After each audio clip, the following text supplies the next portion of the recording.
Hello, and welcome back to Secret Sonics. I'm your editor, Gavi Kutliroff, and I'm here with the host of the podcast, Ben Wallach. Hi, Gavi. Thanks for inviting me onto the show this week.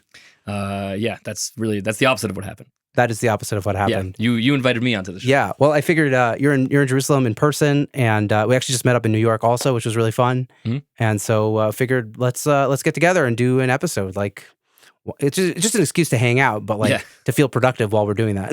Yeah. So I thought it'd be interesting just to kind of like tell the audience a little bit about how we know each other and how you ended up working for me. Let's go through the story. Should we start at the beginning? At the very top.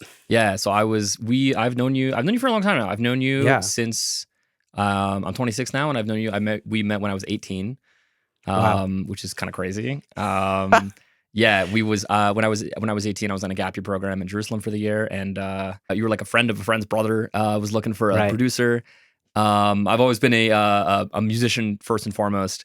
I'm getting ahead of myself here. We're talking like the audio thing was a later thing for me, and so I was looking to record and never done it before, and we met up, recorded a bunch of stuff. I remember. Yeah. What was cool about working with you is like we just like instantly made a bunch of songs. Yeah. It was we did like you had like this vision of just getting the songs out. And so like I remember you called it like we're gonna do an album. Yeah. And like we did it in like 2 days, I think. Yeah. But it was just like you, acoustic guitar. Totally solo acoustic. Like, yeah. I never had zero recording experience. Just a few takes of each song, really. Yeah. It's kind of surreal now that I think about it being back. You were in a different space at the time, but being back in in Ben Wallach's recording environment, because I don't think I've ever told you this, but I was like a little intimidated, not by you, quite the opposite, but by the recording process at the time. And I had no idea what was going on.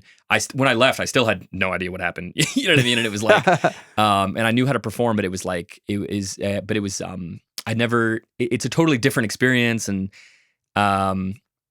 I felt very like kind of off my game and thrown off, and which is something also I know that like you speak about a lot on the podcast is like it's like the idea of like a producer as like a therapist is so important. Yeah. Which is definitely something that I felt like you were good at from the beginning. Oh, cool. Yeah. Thanks. As one of the things I pride myself in is like my EQ, my emotional intelligence. I feel like that's like one of the one of my strong suits. Yeah, no, totally, and totally felt it, and it was like I also felt like we shared like certain like we're both huge Dylan fans. I know, which was like a huge, you know what I mean? You're a bigger like Dylan fan than me. That's probably true, but you got the poster of him in here. Right? Yeah, that's true. That's true.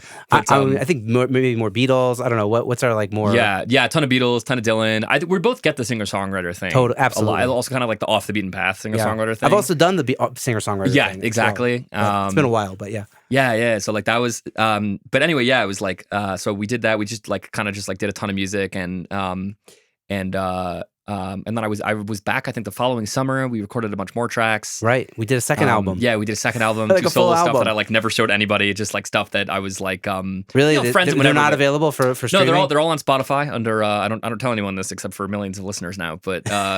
But they're all under Spotify under Gavi Kutliroff before I changed my artist name to Pleasant Peasant. Okay. But that's kind of that's the before times. The before times. Fair enough. The before four, but before Corona. Yeah, straight up, man. When people say before times, is that what they mean? Yeah, literally. Pre-Corona. Yeah, I think so. Yeah, that was before everything for sure. For sure before that. Those were good songs though. I felt like they were. Yeah, I felt what I liked about. I mean, I just felt like your lyrics were always very sophisticated, and you had cool chord progressions, and thanks, you knew your way around the guitar, which is nice. That's for sure. Yeah, guitar's always. And I was most impressed with your vocal takes. Were always just like spot on. Like there wasn't. Yeah, thank you. Yeah. It was never like a vocal issue if we had to do a new take. Basically. Yeah, sure. Yeah. It was like I think also we were able to make so much content because I was so used to performing solo. I grew up in a very not musical community. I would say there wasn't so much like wasn't really much of an arts program in my school. Like the band was like one guy and me and like 2 other people. You know what I mean? Like there was it was very like just checking recording. Yeah. Oh yeah, you're good.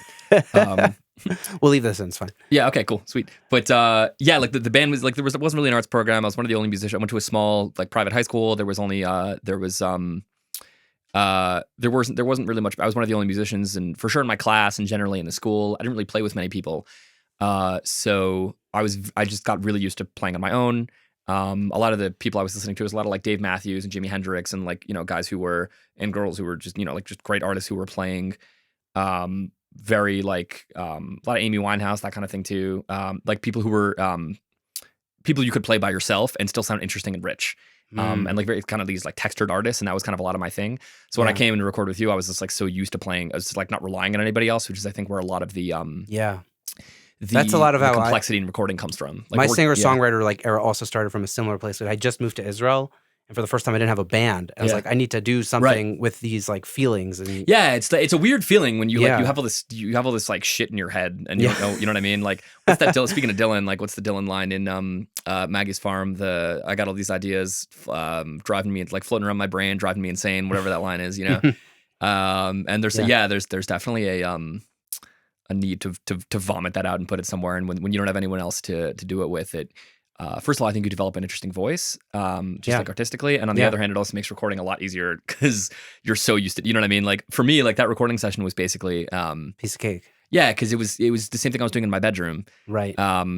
Which is interesting because now I think I approach it differently. It's like sometimes there's I'm getting ahead of myself here. Skip it to the end of the story, but I do think there's times when I know we were just speaking before we were on the air about like I'm kind of putting together an artist project myself right now under the name Pleasant Peasant, and I'm thinking of recording some I'm working with a producer, producing some band tracks out myself, hopefully, and then for sort of some of it I want to do this kind of what we had done at the time, like this sort of kind of like really quick, produce this in my bedroom, very off the cuff, preserve all the mistakes and the imperfection.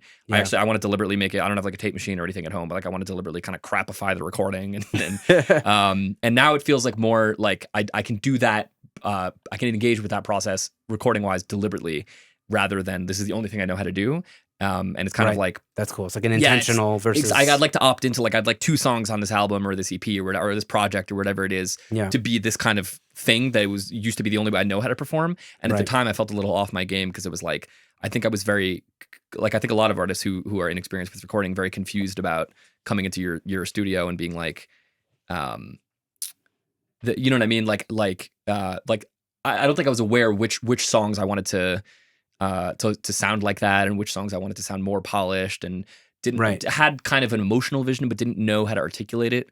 Right. Which is something that I think that's really the getting back into kind of typical Secret Sonic stuff. I think that's like that's very much I think the job of the producer and the recording engineer, to be able to like be in, like we were kind of in that space together, and it's like I have this vision, like I don't have the terms to translate these things, and like how can we kind of manifest that somewhere, which I think was something that I was bad at the beginning and learned more to how to communicate with you in that way, and like how to become more aware of like where I was going as an artist, and like different like you know what I'm talking about. I don't know if that's I don't know if I remember those kinds of conversations though when we did those first records. I think it was just like we just I think that's what we kind of just did it, you know? Yeah, I think it was like I think like from my end it was kind of like I think that's I said that wrong. What I should have said was if I had been more aware of what I wanted as an artist, and specifically also not even just as an artist, but like about the recording half of the process, like after the creativity has happened with like a kid alone in his room with a guitar, kind of like how does it manifest? I think I was like so lost and confused about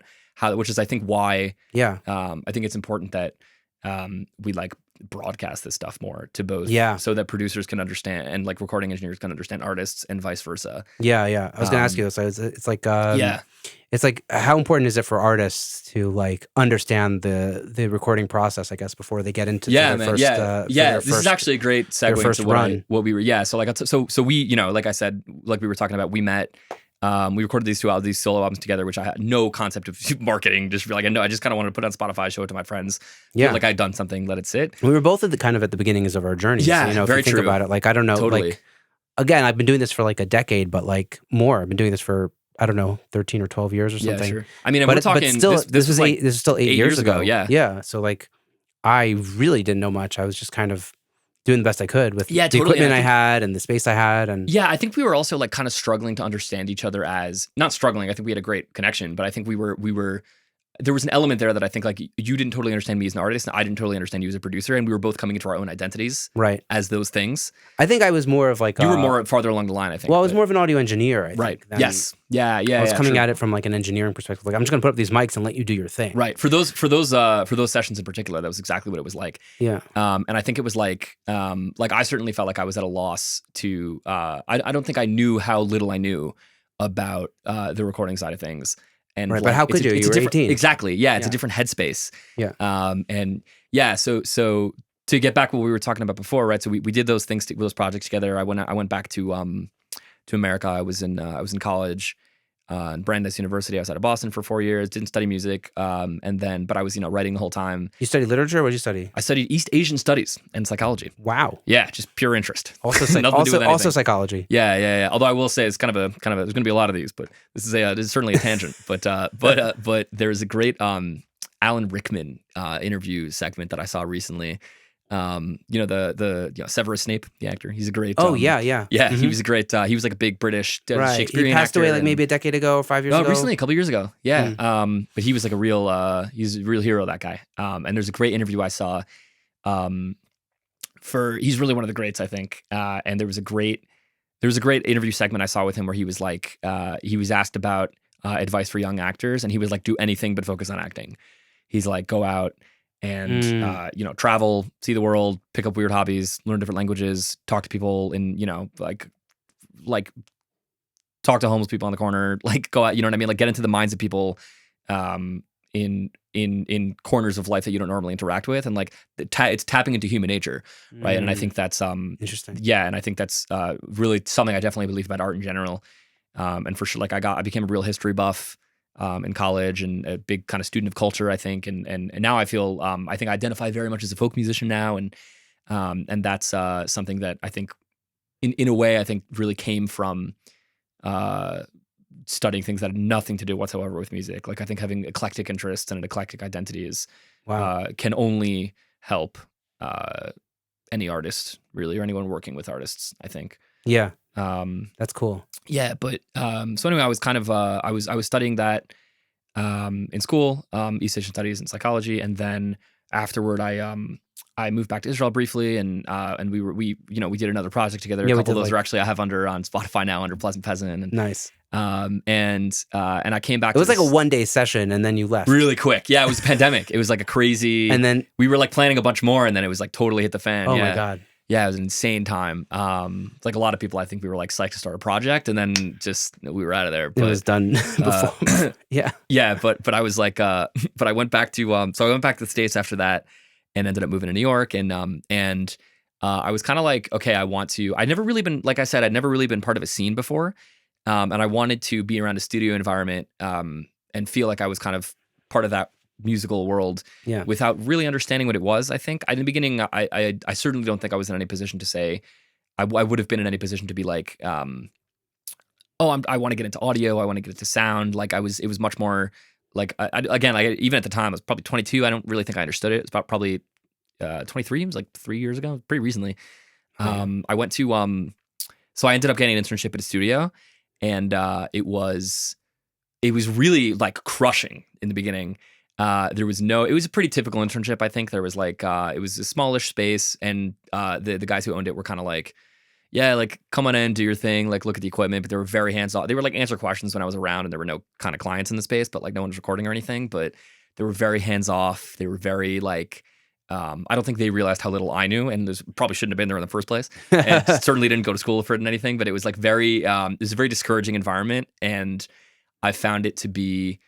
I was like this whole, like I was sort of like being big fish, small pond a lot of my life. And I kind of felt like, like I'm the music guy because, I'm a good guitarist, I'm a good writer, and like, and sort of like that was kind of my reputation in that community. And then I entered this just metropolis of a city, and I realized like, not only are people better at the things that I'm good at than I am, but there are also like so many other continents of this like musical planet that I have no bearing on whatsoever. And just like kind of opened my eyes and like realized how rich of a world audio is, and recording and producing and engineering, and how those things are so different from performing, which is so different from even just exclusively on the artist side of things. Like those are so different from being aware of your image aesthetically, and like being aware of or being a being a session musician is so different than being a songwriter. And like those things are like, it's just there's like all these totally different worlds. And I was really paralyzed by that for a long time. Right. Inevitably, we often wear many of those hats, but not all of those hats. Yeah, exactly. Yeah, and I think also what's really unique about, I think a lot of artists not in the music world, just anyone into the arts in general, like using kind of capital A, you know, like in the broad sense of the term, really, I think people who are into the arts kind of get this, that they do like there's so many actors who are like part-time musicians and so many musicians who understand production, and like there's this interesting like I don't know why, but something about the arts is like maybe it's kind of the Alan Rickman thing. It's like multidisciplinary. It's like people are it's like your students of human nature a little bit. And it's like so I do think that like I think I have good taste in movies, right? Not just in music. Right. And it's also like it's rare that I find someone who's like who's into really good music who I find out just really likes really shitty movies. Which is like interesting, right? There's like something to that, I think, and it's rare that you find people like that. It's rare that I find people like that. Yeah. And it's like and it's so much more often I you just encounter like I don't know. It's like there's something in you that's attractive. Right. Like if you have good taste, then you're probably into a lot of good things. Yeah, exactly. It's like taste is something that transcends particular genre, or interesting. You know what I mean? And I think right. And you could like a lot of different genres, and even if it's not your favorite thing, you can appreciate what's good about it. And even more than taste, I think. Even though like I'm not a massive jazz person, I totally appreciate what's good about pop. 1000%. Yeah. Or like classical music. I don't listen to classical music, but if I go to a classical symphony, I can totally 100% appreciate everything. Yeah, and you're hearing it, I think, in a much more nuanced way than people who aren't really into the arts. Right. Like you might both be like, this is a beautiful experience, but like you speak a certain language that not just you went to school for it or you have a certain skill set or you play an instrument. It's like you really hear it in a different way. Like I could understand that there's the contrast and the dynamics and like all all these, and like because you approach the world in that way, and like you find those things in all forms of the arts, I think. And so I think for that reason it was really and I think it's something else. It's like that, and also like A, that, and B, there's also like I think a lot of artists are just really obsessive people and like don't like not understanding how things work. Yeah, how things work related to their art in particular. So both of those things really was like, for a while I was like really paralyzed by this, like, I don't understand engineering, I don't understand production, I don't understand audio. And I felt like I was like, oh my God, like I'm a shitty, like I'm not music guy anymore. You know what I mean? Like I'm not like, and these like, it really challenged my self kind of conception for a long time. Your identity. Yeah, totally. Really, I had like a real identity. It really messed with my head, man. And like after some time went on and I kind of got over it, I was sort of like, kind of just like kicked myself in the butt a little bit. And I was like, it's kind of like now or never a little bit. Like I was like, sort of like, if I really want to do this thing for a living and I want to get into this world, then I think the professional part of me was like, these are things that are important for me to understand. And then the personal part of me was like, also like, I didn't like, it's also exciting. It's like, I didn't realize how much more out like in this world that there was. And kind of the behind the scenes aspect of it. And it became really important for me to, for my own creative process to like understand how to produce my own stuff, to get how like the industry works from all angles, and like all of a sudden like it's like I had another kind of like, it was like sort of for the second time like my eyes kind of opened again, right? It's like the first time was sort of when I came to this and I was like, oh my God, I didn't realize how big of a world this was, and it was really scary and intimidating and anxiety inducing, and then I really kind of decided to like jump in and learn these skills. And I started editing the podcast for you, and I started like kind of working around town, and I ended up getting gigs running live sound in a few different venues in New York, and just like kind of learning production on the side and like getting more into all that stuff, and working with some friends, that kind of thing. And the more I got into it, the more it's like I watched Sound City recently. I'm in the middle of it still. Oh, Dave Grohl's documentary. Dave Grohl's documentary about the studio. I should really rewatch it. Yeah, it's unbelievable. By the way, this is another tangent, but like my favorite part about that is when they talk about how like 7 out of 10 hits, I think, throughout the 70s were recorded in the same room. That's absurd. So it was like the sound of 70s rock is like literally a single room. That's it's crazy. Like wow. It's like I really forgot about that. Exactly. And like statistic. This whole thing, right? It's like I think when you're a kid, and I'm sure you know what I mean. Like it's everyone who listens to this or everyone who ends up as an engineer or producer or whatever. It's like I think like we all kind of started out as just like huge music fans. Yeah. And like just like, and there's so much like music's a religion, man. Like there's so much mythology in it. Yeah. And there's like, what was I gonna say? Like I just remember being 15 and like hearing, and like the idea, and it's like the idea that the people I was hearing were in physical spaces was so like I could never relate to that. If you would have told 16-year-old me that, I would have been like, no, like these are like these have been, like this Zeppelin record is since the dawn of time, like, you know what I mean? And like, these are like these like godlike figures to me, and like seeing, and then getting into recording and engineering and hearing these stories, of, and like, watching something like Sound City and like seeing like there's a physical space where these things were recorded. It brings the mythology down to earth in a really crazy way. That's like, it's to me, it's like a new kind of exciting. It's like, oh, I didn't, like, these are real people. Yeah. And like it's like all of the, like these legendary stories of, or like how these records came to be.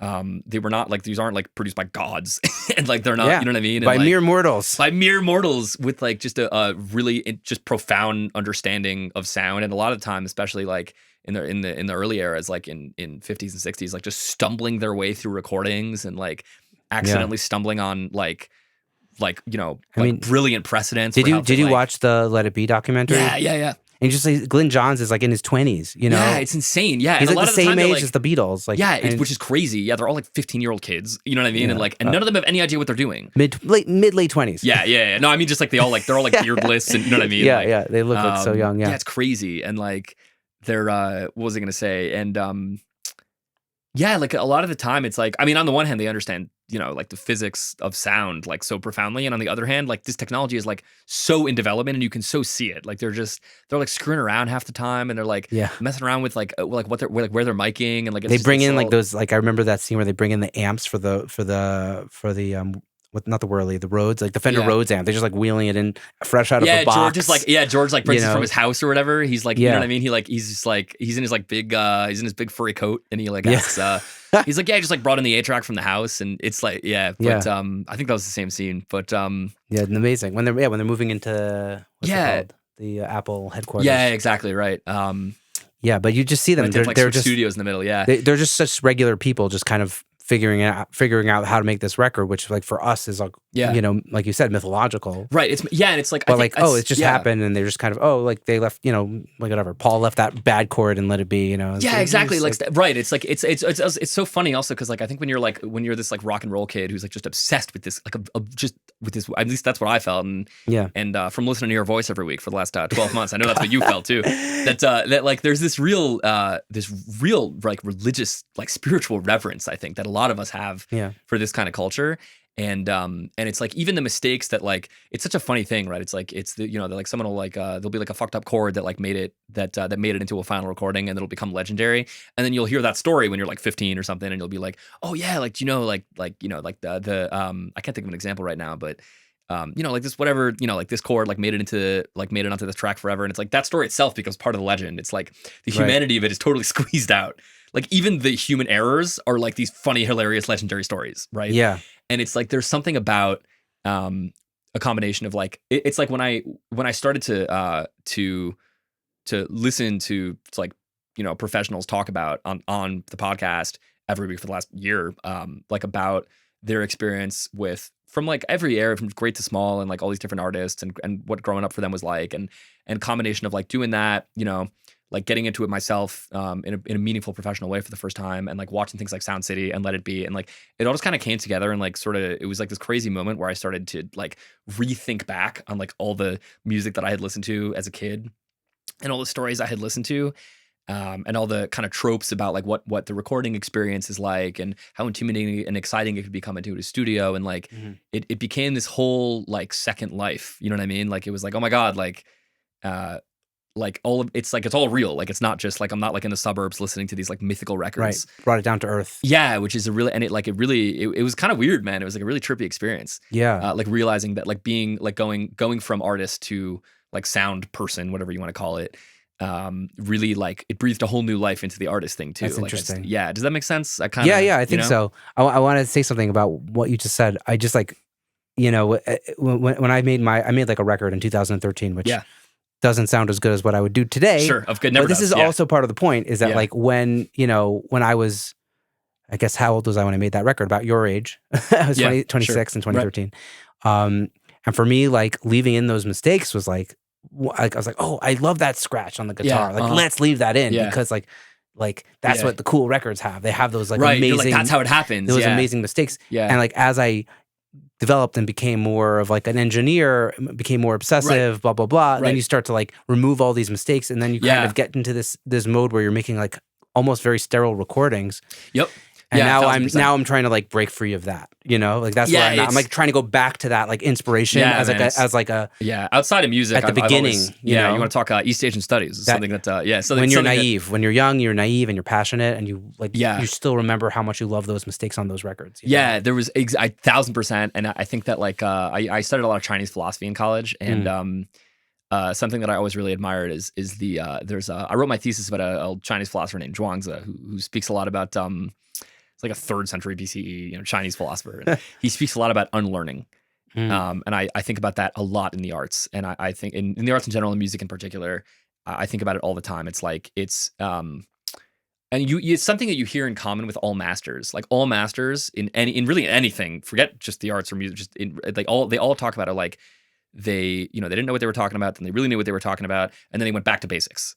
It's like everyone talks about that in like every area, and it's really something that like it's like unlearning music theory. Yeah, it's right, and it's like, and there is something to be said for like I think you do need a level of technical mastery to be able to unlearn. Yeah, and it's like like I think when it comes to like production engineering, like I'm definitely in the learning phase right now, and I'll get to the unlearning phase later. Yeah, but there's but at the same time, like people who don't know what they're doing have a really beautiful naive view of the world, and when you lose that, I think also what's different about artistry and like production / engineering is like artists in particular, they're not technicians. You know what I'm saying? Like as much theory as you're always trying to make something weird or interesting. I think if you're a sincere artist, like you're drawn, I think, to sincerity. But when it comes to production engineering, it's like you're working for other people, right? So it's like what you're doing is you're the technician in the room. Like your job is to like take off the low end, like so to speak. Like it's your job is like to unmuffle this person and to and to but then afterwards you have to figure out, does it suit the music? Right, exactly. And there's I think that's why it's like the job lends it's a technical job, and it's obviously it is an art form, and there's a tremendous amount of it goes without saying, like of course there's an insane amount of creativity involved in the position. Totally. But I think at its heart it's like what you're doing, engineering more than production, but both of them are really like you're interpreting something in a technically like beautiful way, and that's different than the arts, I think. And it's why I think the better you get at it, the more you're drawn toward like making these kind of sterile sounding recordings, and it's like so it's not like learning how to breathe life back into it. It's unlearning it's like getting back to the artist base that I think a lot of people most people who are in the engineering production world, I think start in that world, right? Like they start I think so. I think these days I don't know if it was always this way, but yeah, for sure. Yeah. You think like back in the day, it was like, you think guys like Glyn Johns were like... No, I don't know about Glyn Johns. I can look it up on Wikipedia, but I don't know. Like, I think there was an era where people were like, oh, I'm going to become an audio engineer. Like I know like I think that's true. Yeah, that's a good point. Even Jeff Emmerich, who recorded the Beatles, like went in to become an audio engineer, and he's brilliant. Like I love his recordings. I love what he did, and his book is like my favorite books.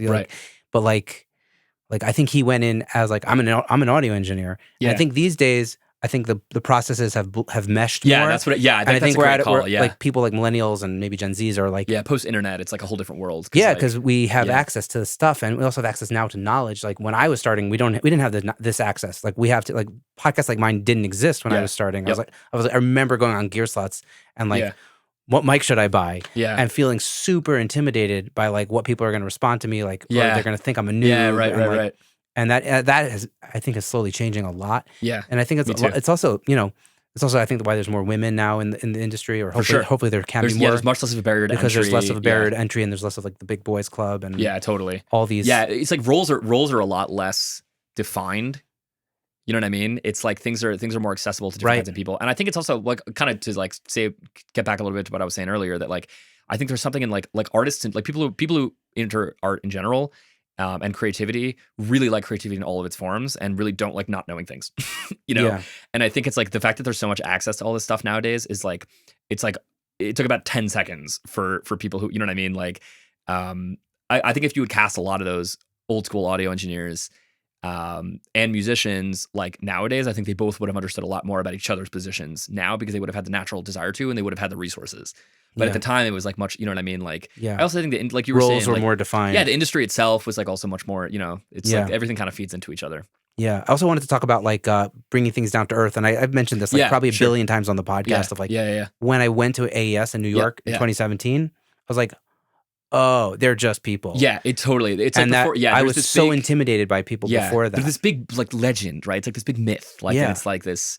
Yeah. And I've also heard you say on the podcast a bunch of times that like that engineers in particular are like just really down to earth people. Like no one's going into it because they want the limelight. Almost everybody who's been on the show has been so chill and down. I'm like shocked, like how like people who have worked with my favorite artists, how down to earth they are, totally. And how normal and like it's so crazy. Yeah. It's 1,000%. It's like, it's just like having the humanity back in it, and like I don't know, that was a huge deal to me. It was like all of this world was like so. First, I didn't even know it existed, and then discovering that it existed, it was so. What's the word I'm looking for? Like it was just so out there, and like out there in the cosmos, and you know what I mean? Like these weren't real people. And even I was talking face to face to somebody, like there was such a level of intimidation and such an imposter syndrome. And I think that, like you were saying, I think as the industry evolves and things get like much less gatekeepy than they were, I think it's like it's much more welcoming and inviting industry than it used to be.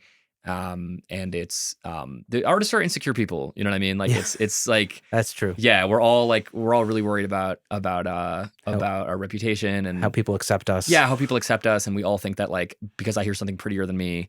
Or like because I hear a song prettier than the music I make, or a record that was prettier than the one that I produced or engineered. It's like, oh, I am shit. Like, right. It's like that I am a shit artist. He knows I suck. Right. It's like, it's like, like she knows that it's whatever it is. It's like, and I think, and it's also we think we suck also because we know what we're doing. Like we're like you've mixed it like 1,000 times, and it's like you hear all the imperfections. You hear and you hear like also like the things that you tend to do. Like you have your your modus operandi. Yeah. I'm always like afraid that like once I, get like, hundreds of millions of adoring fans, that like they're all gonna be like, you put out like the third album and they'll be like, hang on a second, I'm starting to notice that like the stuff all sounds the same. And it's funny, it's like, hey, deal with that problem when you get there, man. Yeah. Like there's right like now when all your stuff is still new to everyone else, it's like you have something valuable to share, Totally. Like, well, I mean, I hope I'm not throwing anybody who's on the show under the bus, but like, there's like that Fleet Foxes record, which everyone loved, and I couldn't get over the fact that it was the same reverb on every single song. I'm like, I know, I get the reverb trick. It's the exact same reverb on every single song. Right. Yeah. The songs are nice, but they have a sound. Yeah. I couldn't handle it. Yeah. It's a very and I think that's like So I will say I happen to love Fleet Foxes, but but I also know exactly what you're talking about. Yeah, and I think that there's like this is like a good rant to go on. I feel like is like I feel like as like stuff kind of what we're talking about, like as the internet makes things more like accessible and ubiquitous and just everything is everywhere and like no one is any one thing anymore. I think it's kind of it's sort of done an interesting thing on like kind of the other side of the coin where it's like people really feel like they have to really niche down.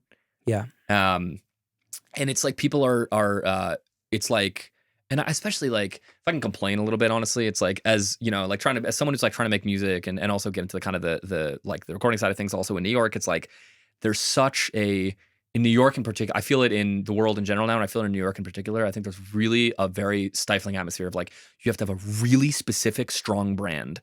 You have to have like this, like a really specific color palette. You know what I mean? Like you have to like your sound, like you have to use the same reverb on every track, right? It's like this idea that like, yeah, it's like, I mean, I don't know about that specifically, but it's like, I can imagine Fleet Foxes producer on their first album, and you can see this also because Robin Pecknold, who's basically the heart of Fleet Foxes, right. I don't know if Fleet Foxes are listening. If Father John Misty gets pissed if I say that on the air, but it's like their old drummer started his own group. But like Robin Pecknold, I think is like a really interesting, diverse songwriter, and there's certainly a sound that's his. But it's like I think a lot of Fleet Foxes fans were pissed when they came out with their third record because their first two sounded like really like themselves, and then they started making like really different kind of sounding music. Everyone was like, like where did the Renaissance Fair stuff go? And like, and I think it's like because he's an artist and he wants to grow and develop and do interesting things, and I think that there's this sense of like if everyone like the internet is so big. There's so and like New York is like this, right? It's like New York it's almost like a microcosm for the internet. It's like it's this huge metropolis. So the only way that you're going to really make it is if you fit in a pocket, right? And everyone, and it's like the bigger the city gets, and I think also like the bigger the internet gets, and like the bigger tastes get, and the more blurry roles get, the more it becomes important if you want to succeed, like in a very like financially, you know what I mean? To like really niche down and like really have your specific audience, and like that involves niching down on your aesthetic and your sound and like all this stuff, and it's like, right. But that also kind of makes for very bland, like kind of bland art. Yeah, it like really crushes creativity a lot of the time. And like I think there's a lot of really cool like it's hard also because so many things have been done. Like everyone's heard like every possible genre, and you could access it with your, by just a quick YouTube search or Spotify search or whatever.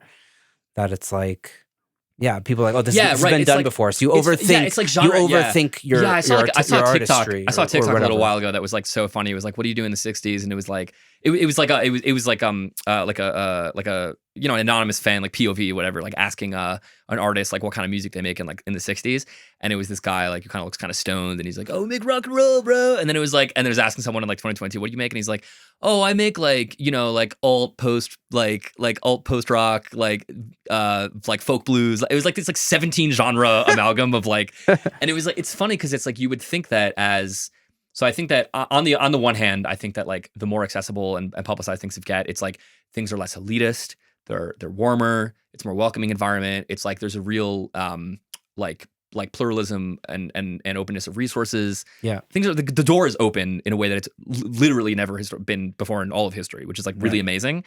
And like I think the downside of it is like people don't know where to fit anymore, and they're so confused about their roles that it's like they kind of double down on like, I'm really going to be this, right? And there's so much noise, right? Yeah, like, there's so much noise. Like, how do I stick out? I use the same reverb on every single track that no one else is using. Yeah, right. And it's like, and it's really, I think it people pigeonhole themselves a lot because they want to be heard, and I think that it's. And it's like it's hard because it's like it's a trade-off between. I mean, art has always been this way, but it's like a trade-off between making money and making good art. And it's like, and it's like, and engineering is a trade-off between capturing and deciding if it's the right sound for the record. Right. Exactly. Like, and it's like, and it's also like, it's like if you want to, like I've heard a lot of people talk about the podcast, right? Like the way, and this is for sure the case. I'm not criticizing. It's like, this is definitely, I think the way it is. It's like, if you want to make it, you have to have your sound. You have to niche down. And I think there's something that's totally true. And I think also the more you niche down, the less creative you're going to be. It's just a give and take. It's just a fact. And I think what you want to do ideally, and I think this is what everyone who's talking about this, I think everyone's looking for the same thing, is like kind of trying to find that sweet spot of like, where can I want to live in this place where I can like, where I can be the guy that's known for, creating this sound, whether it's an artist, producer, engineer, whatever it is. But I'm always pushing boundaries a little bit. Like there's always something a little bit weird. Like people come to me because they want a certain kind of sound, but they want to be challenged, right? And like I think at least I would like to believe that's where everyone's at, and that's kind of the you know what I mean? Like I think if everyone was thinking like that, I think it's like music could be in a really cool place. Right. So just like a little bit more open than that full niche. Yeah, exactly. It's like niche plus open. Yeah, exactly. Niching is fine. You know what I mean? Like if you don't feel the need to niche and you can make a living by doing that, then like that to me is like that's golden. Like it's like if you can do whatever the hell you want and you can like pay for your house, then like that's that like of course. But if you have to niche down, like if you're like a regular person and you want to make a living and you want to like have your reputation, right? Then you gotta be good at something and you gotta be known for it. But it's like I think it's important to never get too caught up. And again, I don't think that's just a producer engineer thing. I think it's an artist thing. I think it's like anyone who's doing anything creative, you got to figure out like, how can I have and there's also, it's also true, right? It's like you do have it's not just like you're trying to cultivate a reputation. Like, I'm not anything. I'm one thing. Like I am Gavi. Like you are Bent. Like you do sound like yourself, right? And it's like learning how to recognize your sound and develop that is like, it's not artificial. You're not like selling a product. You're like really like you are finding something consistent about yourself, but you don't want to become a self-parody, I guess is what I'm trying to say. Yeah. How do you stay open to new directions and new inspiration? Yeah, exactly. That, like back to the multidisciplinary thing. Yeah, right. It's like, and I guess that's where I always come back to this like Alan Rickman interview, right? It's like go out, like listen to new shit, like like do something weird, do something out of your comfort zone. Like it's like I think I was like like for me, it's like I always felt like and I think I've heard actually people on the podcast talk about this. I think a lot of people in this industry feel the same way. I was like, I've heard a friend call it former gifted child syndrome, where you were like, you're like a smart kid, you get good grades, you're not so challenged in school. I went to a pretty small school. Like there wasn't much of a program if you were like doing well in school, like you were kind of screwed. You were just gonna coast. And I felt like I had a hard time when I got kind of to the adult world, like figuring out how to work hard. Yeah, totally. I had like a terrible work ethic for a very long time. And I really had to learn how to accept that I suck at things. And it was awesome. It was like the best, because I really once it's like it opened up a huge world. Once you realize that you can like be bad at things and then be good at them later if you give a shit about them and try. It's like it's all of a sudden it's like you can like any skill is like that, right? It's like it's no longer scary when you're bad at things, right? And I think that that's what it takes to. It was like really, you know, like I think for me, like I'm still relatively new to the audio game, and it's once I pass the point of like horror at like I suck at this and everyone's gonna know. It's like it's really exciting to keep growing and like once you kind of learn how to check your ego, it's really and it's eventually like, you will learn to check your ego. Yeah, right. And it's like that's I think what where and it's not just I mean the most important part I think is the mental health piece, the spiritual piece. You know, like being able to stay creative and stay interested in yourself, whatever. But it also has an insane benefit for your career. Like, is you know just like knowing how to learn new skills and I think it's one of the and not become a self-parody, right? Like how to always learn. Like, I think it's something that I've seen it's almost like everybody I've interviewed, everybody I've met in the industry, like everyone's always learning, always growing. Yeah, it doesn't. You know, it's not like I mean, not to throw plumbers under the bus, but like I don't know. Sure. I don't know if plumbers that are listening to the are audio continuously podcast, trying to improve their craft at plumbing. You know what I mean? Sure. But like, I think like audio engineers, music producers specifically, are always trying to get better. Yeah, always learning. Like, and it like never better. ends. Also, it's like it never ends. On top of getting better, it's like getting different. Right? It's like you never want to get stuck. To me, and that's because that's like when you enter self-parody territory. And I think it's like in order to not get stuck, you gotta find things that you suck at. It's just like never stop finding things that you suck at. Like that's you know what I mean? That to me is so important. And that's where growth comes from. It's like people are I think when you're a kid, it's like everyone sucks when you're a kid at everything. So it's like you're kind of trying on different hats. Like, you know, I'll learn French and I'll play guitar and I'll I don't know, you know, whatever. I'll pick up running and like then you know you eventually you kind of like you suck at everything and then you get good at one or two things and then you kind of like this is who I am. And I think in your 20s, stuff's I mean, I'm in my 20s, so who knows what comes after this? But I think stuff's still pretty nebulous. Things get better in your 30s, I think. Yeah, but I think it's like as you get older, I think people get comfortable, they get lazy, they get it's also you get you're busy. It's like you're like swallowed. I mean, that's what I suffer with. Like I don't have the same time to like grow like I used to because I'm just barely getting in the studio. Yeah, and I think it's like a huge. I mean, I'm not in any place till you know what I mean. But like, but I think it's. I think that it's like whatever it is. Or I'll put it this way, like for where you're at because of like how much. Like I just have like so much more time than you do because I'm like younger and don't have any kids. You know what I mean? Right. Like, exactly. Yeah. It's like it's just a totally different world. So like it's like for you to like get off your ass and get into the studio and make something that's like somewhat different than what you did yesterday is like as challenging for yourself as it is for me to like push myself as hard as you were pushing yourself when you were 26. Right. You know what I mean? And it's like, it's the same, it's totally proportional. It's like just wherever you're at. And like, if you're pushing yourself to do something like slightly out of your comfort zone, I think, then it's like, you never risk then like, or rather if you're not doing that, then you're always risking just apathy, becoming stale. Yeah. And apathy. And it's like, and it doesn't, I think my point is not that it should like feel like work. You know what I mean? Sometimes it does. Like work isn't necessarily evil, but it's also like it's exciting and fun and it's rejuvenating to just like look for something that you suck at, and like that's where it comes from, right? Like it's I don't know. And that desire to improve. Yeah. Well, so let's jump into like all the episodes that you've kind of listened to as the editor, and kind of like maybe you could kind of distill something for the audience of something that maybe you took away of like, this is something that everybody kind of talked about. What was like one of the most universal messages that you feel like you kept hearing on the show, and that's something that you've maybe we've already talked about it. Yeah, that's great, right? Like, you're talking about like high press compression on the drum bus. No, it's the ultimate. I mean, I don't know if that many people talked about that. Even I was looking at my notes before. I forget who, but I think it was like one guest was talking about that, and I was like, yeah. But that's the universal lesson. No, but in all seriousness, I think it's probably a couple things. For sure, like we're talking about, which is like now I'll go back and say the opposite of everything I just said, which is like what I know you always talk about, and like double down on yourself.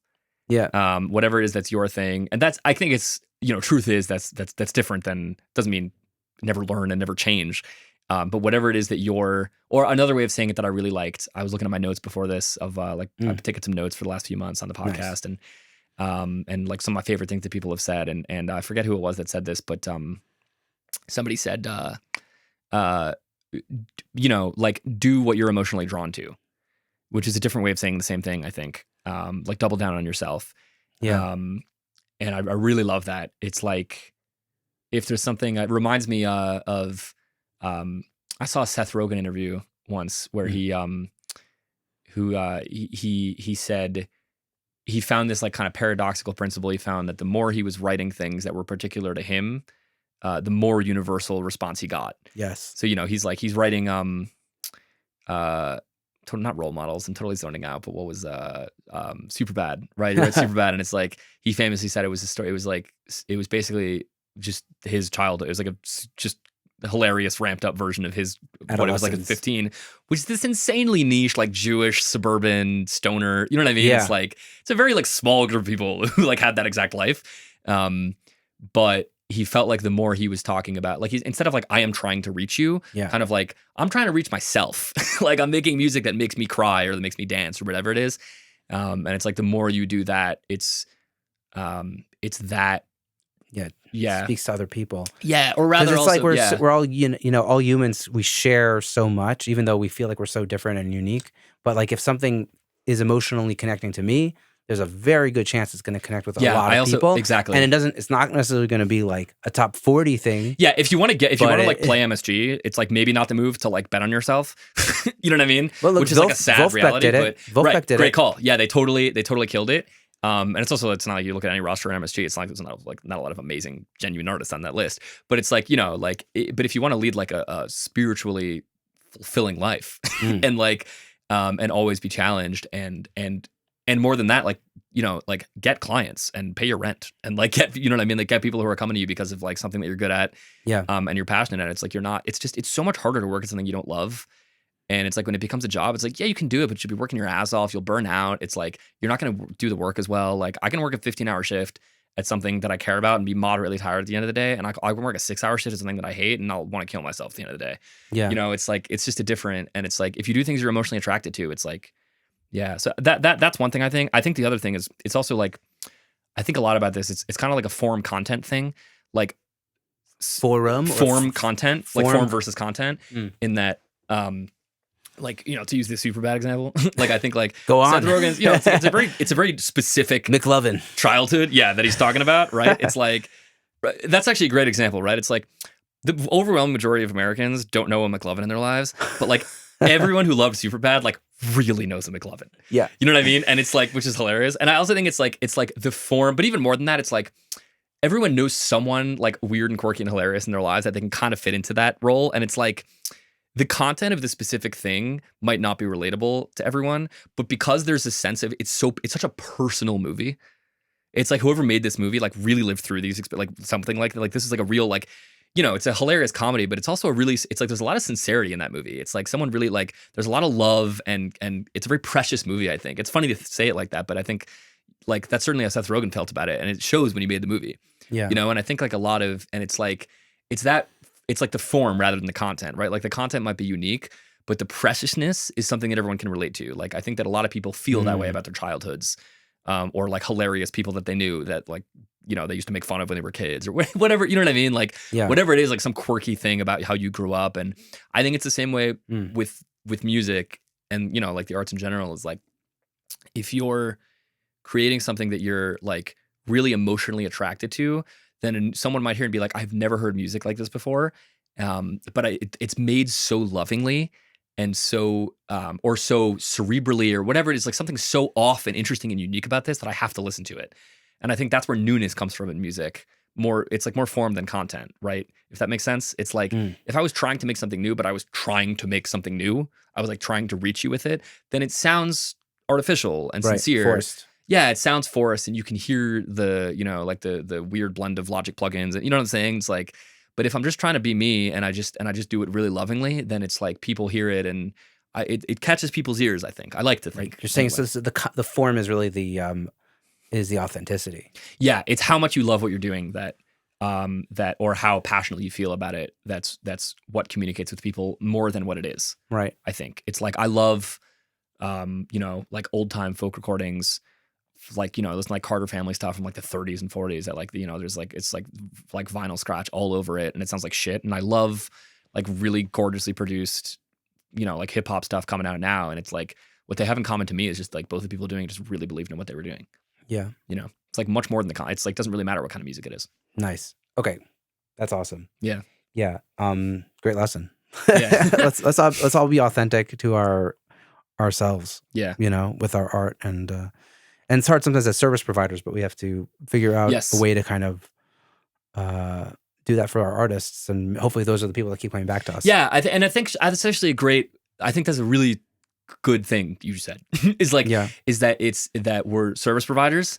Often, at least in this capacity, in the way we're talking about. Yeah, but it's also like it's in that realm too. I think it's a form content thing. You're not trying. I think a bad producer, I don't mean someone who's bad at their skills, but someone who's bad in the way it counts, right? And really, like, if they're not nice to work with, and they're not treating people nicely. To me, it's like a bad producer is someone who says, like, you need to put this chord there. It's like your content is wrong.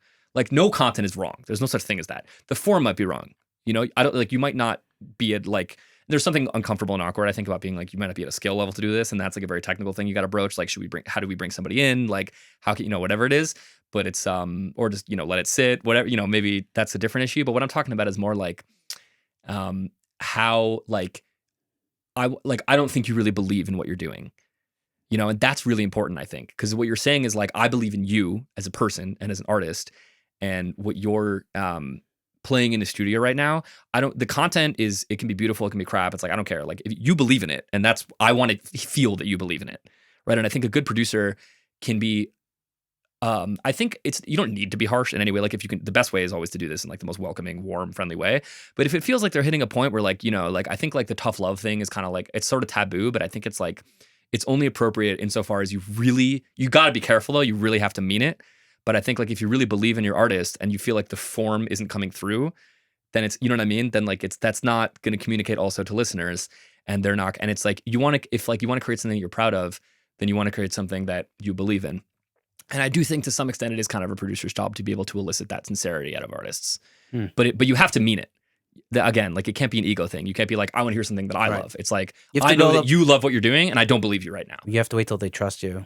Yeah, that's true. You can't. You have to have already built up all that trust. Totally. Yeah, it's a very intimate, delicate thing, and you can't walk into someone and be like, you don't believe yourself. You sound like shit. Like, that's no, of course not. Yeah, like that breaks someone down, and but there's something to when you do have a trusting relationship with someone. There's a really delicate, sensitive way of telling someone like, listen, like, you have something really incredible here, and like, I don't, and like, you're not in the zone right now. Like, you're not producing the thing that I know you're in love with. And I think that like learning how to elicit that passion from somebody is a really difficult, but special thing, I think. And that's where, I think that's where good music comes from. It's like people who are in that zone when they create, and a good producer is able to foster that environment. Yeah. Man, production is hard, eh? Yeah, it's tough, man. It's like, you got to learn. I think like, in all jobs, soft skills are always like a huge deal, right? But in production, it's everything. It's like, you really it's like you really ruin the product if you make people uncomfortable. Yeah. And it's like, you're both sitting there, because I also think like on the other end, like, I think you have producers who kind of take that too far. Like, I think there's people out there who are like, I feel like there's so many horror stories in like the Hollywood of, the Hall of Fame of production about this. It's like producers who like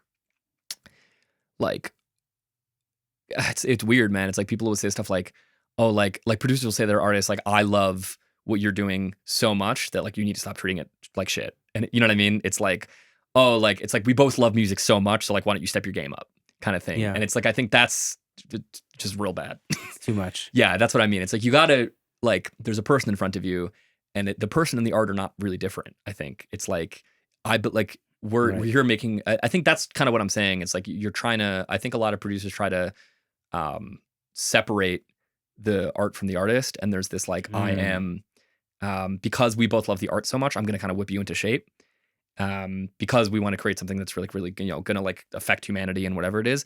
But it's like, that's the reason it's gonna affect humanity is because it's a person speaking, whether verbally or musically, and it's like, you gotta wow.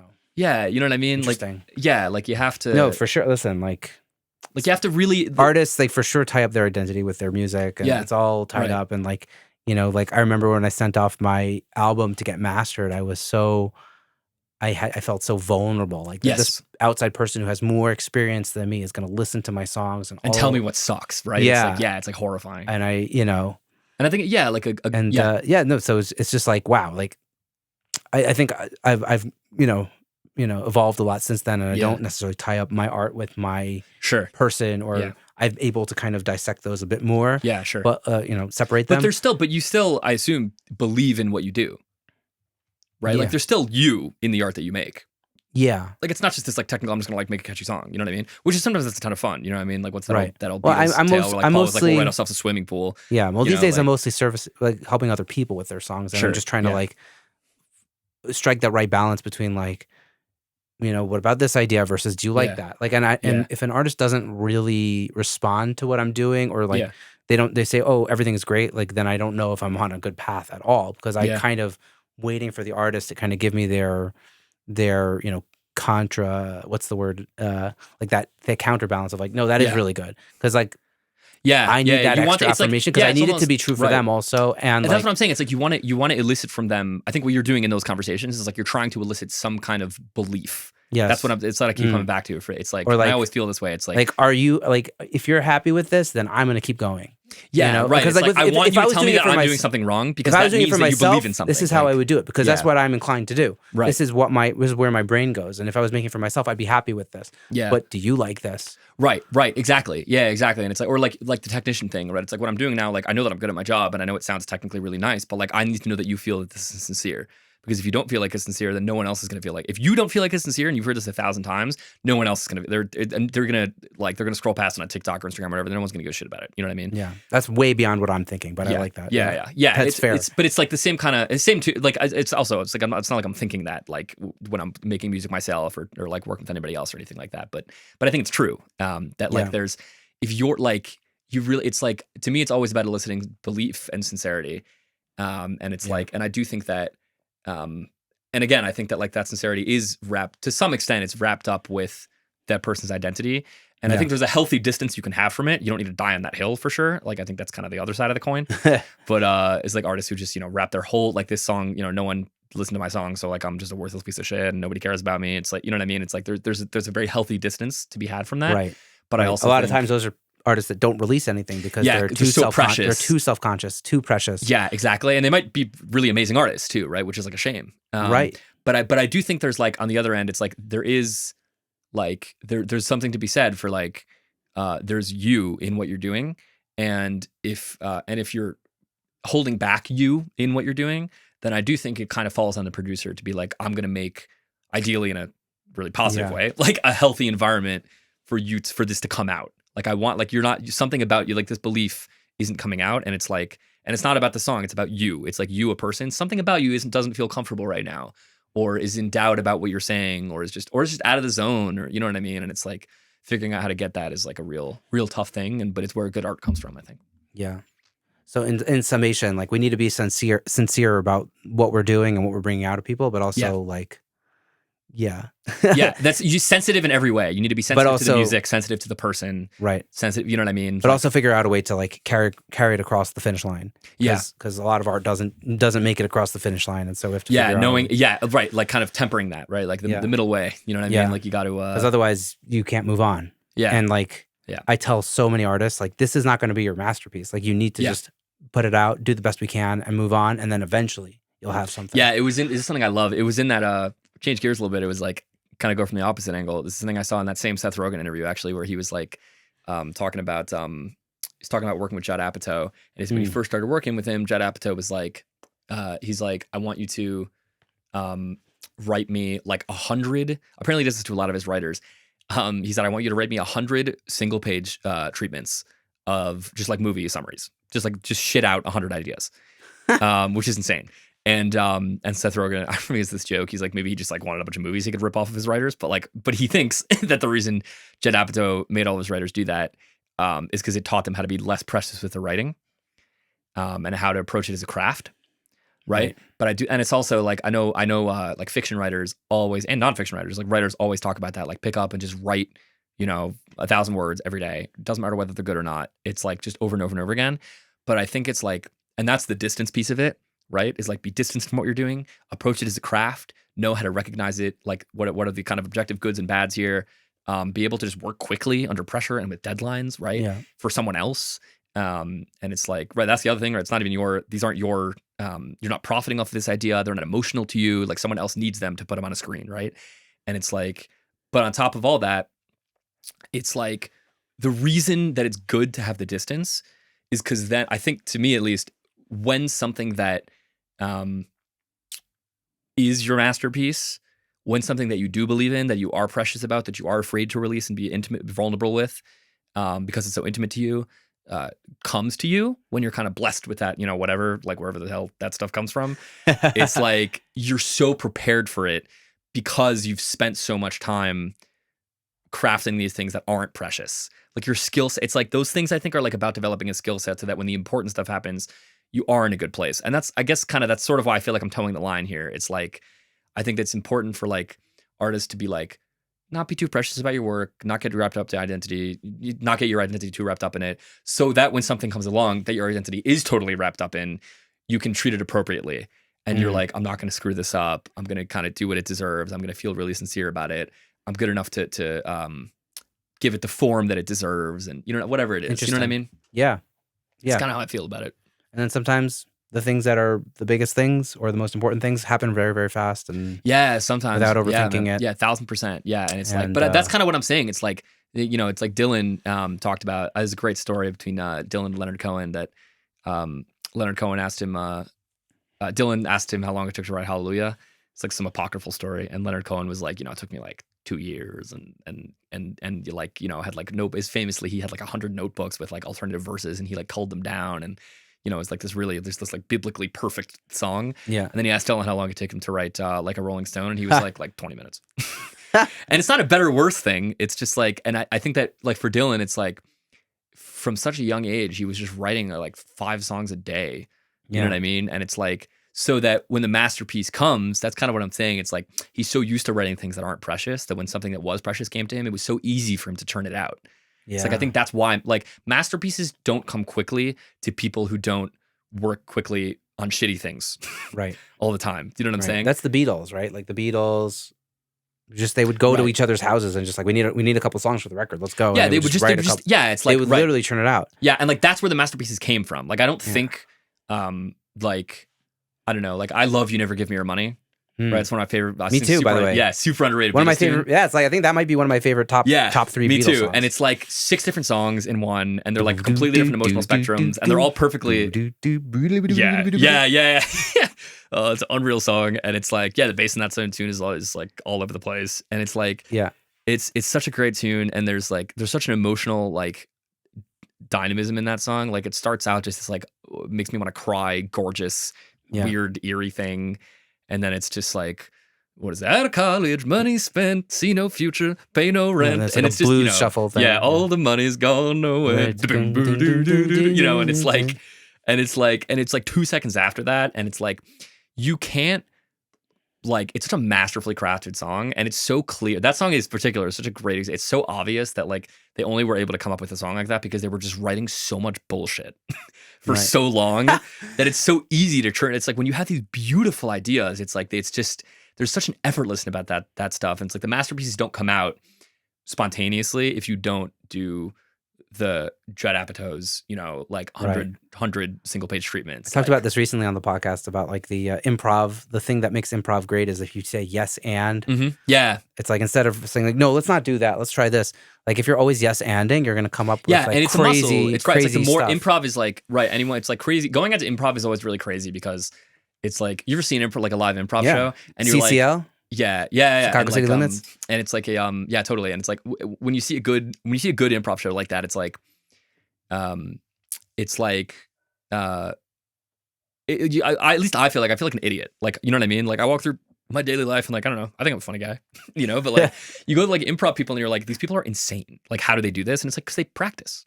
Right. You know what I mean? It's like, cause it's like, it's crazy to think of, we usually think of practice in like a really technical way. Like it's like getting your scales, but it's like understanding how to respond to spontaneity and how to channel creativity. Like those are muscles. And like, the more you do them, the less heavy they become and the less of a big deal it becomes to like, I don't know. It's like in New York, I meet a lot of people who are like kind of singer-songwriters who are, not that I'm a nobody, you know what I mean? I'm just like a random singer-songwriter, but I do think that I write a lot and I take what I do seriously, and I also take it because I take it seriously. I don't take it too seriously, you know what I mean? And I think that that's something that I'm right about, and I really believe that. And I meet a lot of songwriters in New York who are equally as nobodies as I am, who I'm like kind of a little skeptical of their chances of success sometimes, because I talk to them and they're like, oh yeah, like kind of what you were talking about, like, they're very precious about their work. And they're very like, they'll play the same song at every single show because it's like, this is my showstopper, and it's like whatever it is. And it's like, it's not like, if this doesn't make it, you're done for. Yeah. You know what I mean? And it's like, they're so precious about everything that it's like, you could be right that this is a masterpiece, but like you just, like, there's no, like too much of your ego is bound up with it, and you're going to be crushed if it doesn't work, and it's going to paralyze you creatively, and you're not going to make maybe the next masterpiece that you really should be creating, whatever should means, you know what I mean? Yeah. And it's like that you'll be so satisfied with yourself if you create, and B, it's like if you were, who knows how much better that masterpiece would be, and how much more of a chance it would have at succeeding if you had spent, every other day before that just churning out a bunch of nonsense that you just had fun creating. Or just moving on a little bit, Yeah, it's like, who knows how much better that masterpiece would have been if you had developed like better writing skills, making nonsense that sucks all the time. Yeah. You know what I mean? It's like, because there would have been little part, like, you come up with the first section if you never give me your money. And then it's like, who knows how much more fun could it have been if you like had spent all these years writing nonsense pop tunes and like blues shuffles, and you just shoved it in the second half, and it like totally makes the song. You know what I mean? Like, yeah. Imagine if it just ended there. It would have been It would have been a really pretty, like, little thing. Gorgeous little thing. And it's like, it doesn't, the epicness, it doesn't have like the change in emotion. You know what I mean? Yeah. Like, it's like, well, it could have been like, I don't know what a good example, would be for like a Beatles song, but like, yeah. Yeah, sure. Right. It's like, like Her Majesty or something. Yeah. Right. Just like throw it on at the end of the album. Yeah, exactly. Yeah. Totally. Amazing. Okay. So I think we've kind of like pontificated on art and being artistic and being precious, but not too precious, but also all these things. Let's this is the end of 2022. Yeah. I'm hoping to release this episode on Sunday. Yeah. Last episode of the year, and kind of just like look forward to what's to come. Yeah. I'm curious to hear about what you're, I don't know, having like with the backdrop of like, hey, I've like edited a year's worth of podcasts where I've heard people that are doing amazing stuff in audio. Like what their thoughts are, their philosophies, blah, blah, blah. Like what are you thinking about moving into 2023 as like, what will be like your, I don't know, your goals, a few things that you're going to take from this podcast and apply to your life? For sure. Yeah. No, it's a great question. I think for me, they're a little more abstract, I think, than like specific. By this point, I want to record this many artists or do this many things or whatever it is. It's like, I'll answer the most boring way first. I think in the most concrete way, I'm like trying to build a kind of little crappy makeshift home studio. I got an extra room in my apartment in Brooklyn, and I'm trying to just like meet everyone that I can and have friends. I would say I'm trying to do it in a really not professional way on purpose. I'm trying to just like meet friends and artists casually and just be like, don't worry about money. Come over, let's record a little bit. Just like screw around in my second bedroom and just like see what happens. Yeah. And I got some good equipment. It's like a somewhat crappily treated space, and you know what I mean. And just kind of just like get the reps in, get used to it, build community. And build a little bit of a rep for myself in the neighborhood, but also just like, but also just like have fun messing around with people and having like whatever the opposite of a stigma is, just like a positive association with the behind the scenes part of making music.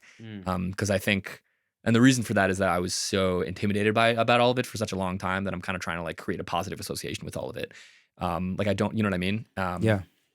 But in a little bit of a bigger way, I think just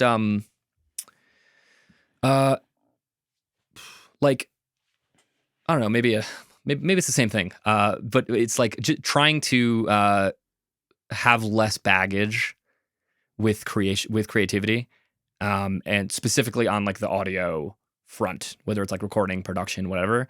Just trying to like, no one needs to hear this. Like, because I think it's like the more, like we're saying, right? It's like the more precious that I feel about it, the scarier it is to get up and do it. Right. And I'm trying to just like, not like churn out a ton of content all the time, but just get used to like, make beats in my bedroom and there doesn't have to be anything attached to it. Yeah, right? Exactly, which is really nice. And like, I think it's like that's where you get the reps from. I don't remember if this predates you or if this is around your time of editing with Damian Taylor. I don't know if you edited his episode. Before me, I think.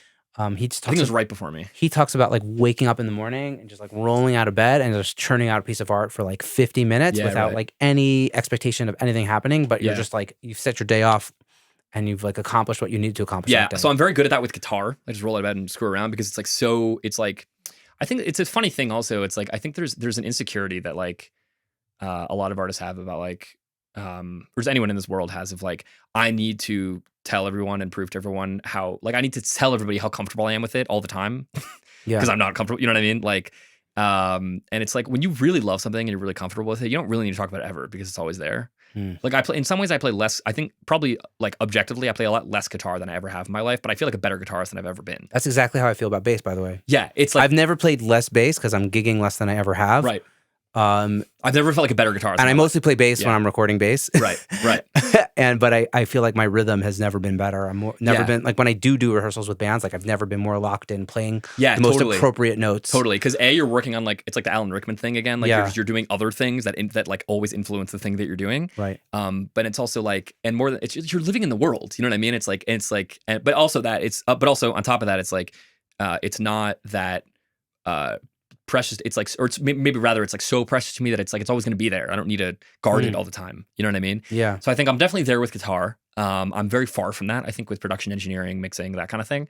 So every time I do it, it's still like I have something to prove. You know what I mean? And I'm trying. I'd like to make this year about trying to get over that and just trying to be like, it doesn't matter if I succeed with this and you know like whatever it is and. At least in the personal creative way, like in the stuff I really want to be making. I mean, I'm trying to like, you know, do it for a living, but like, but in insofar as the things that I really care, the kind of music I really care about making and spaces and skills I care about learning and spaces I care about being in. I'm trying to just get over the part of me that's like, I want other people's validation and approval and just like, I want to just do this because I enjoy it. And because right now I'm certainly not at a point where I can roll out of bed and like just like make a beat in 15 minutes or like want to mix that much or anything like that. And I think that's because I have all this like riding on it professionally. Because I'm like at the beginning of my journey with it. And and I think the more I get over that, the better I'll be at it. Right. That's always the paradox. Yeah. The more you care about people's opinion, the worse you're going to be at the things that you want their approval for. Yeah. Well, I mean, this is like on a personal note, like I've been in therapy for like over a year now. Right. And, you know, getting over a lot of things like people pleasing and having other people, you know, validate me or like feel like I need to be, you know, I need to be approved by these other people in order. And that like understanding that's an issue I have and taking that burden off is like a big deal. Cause then it's like, I'm not necessarily making this because I need to be impress somebody else. It's really hard to do with mixing, production engineering, all that stuff to like the not music side, the not like artistic side of things. Or artist side of things, maybe a better word. Right, the more like technical things. Yeah, the more technical aspects, I think it's like extra tough because like you said, it's the service industry. So in the most superficial way, like you literally need to get people's approval. You know what I mean? All the time. Like it's like it's like I can write a song and really like it and it makes me smile or want to cry or dance or whatever it is. And then I go play it at a show and like people aren't into it, people don't pay attention, they don't like it. It's like, you know, you're always like kind of depressed for a minute, but you're always like, yeah, but like I've been doing this for half my life and this is a good tune and I like it and it makes me emotional. So I know it's good. Right. It's like, it's kind of easier to, I mean, it's easier said than done, obviously, but I think there's a certain level of confidence that like I wrote this because I thought it was good and I still think it's good. And it's really hard to do that when you're like mixing a track. Cause it's like, I think you have to get to a certain level where like when you're mixing to be like, I don't care if anyone else likes this. I love it. Because when you're mixing, it's like, it's fun to, and we're recording, whatever. It's like, if the artist you're recording for and or their audience isn't into it, then like you did a bad job. And that's what it's for. So it's very different. Not necessarily. I think there's certainly a level of like artistry you can get to it where you're like, I believe in what I'm doing in a mix.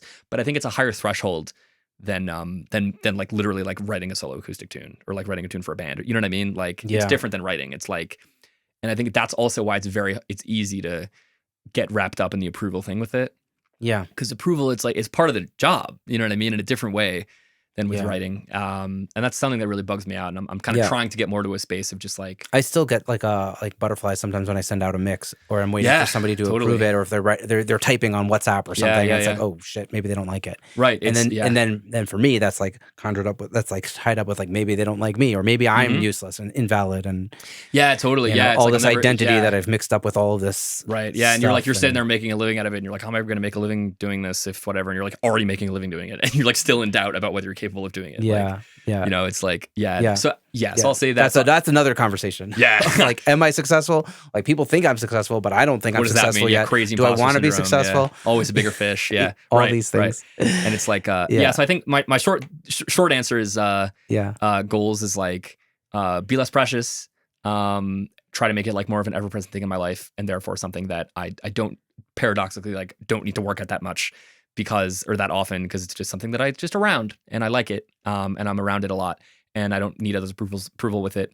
And if I'm bad at it, then I'm admitting that I'm bad at it and I want to grow, whatever it is. So I think that's kind of one thing. Going back. Yeah, exactly. And then on the other hand, and then sort of on the other end of things, it's also something I'm trying to build a career with, and like trying something. So that's in the next year. At the same time, I'm also, like I'm about to start interning at a studio over in Williamsburg, as a just like recording assistant, and trying to, and it's a lot of pop stuff, which is good because I'm not a huge pop guy. So it's like, it's actually kind of good, I think, to like, on the other hand, like be around areas where, I guess it's another way of getting to the same space of not preciousness, like be in areas where you don't maybe even like the music that much. So you can like really approach the audio with like the aspect of it with like a really kind of clear ear. It's like, maybe like, like kind of like learn how to pay my rent with that, and like not tie up my identity with it, and like kind of like build something up, like build a reputation and a career, and do more gigs for, just like right now I'm at a point also where it's just like be a yes man to everybody.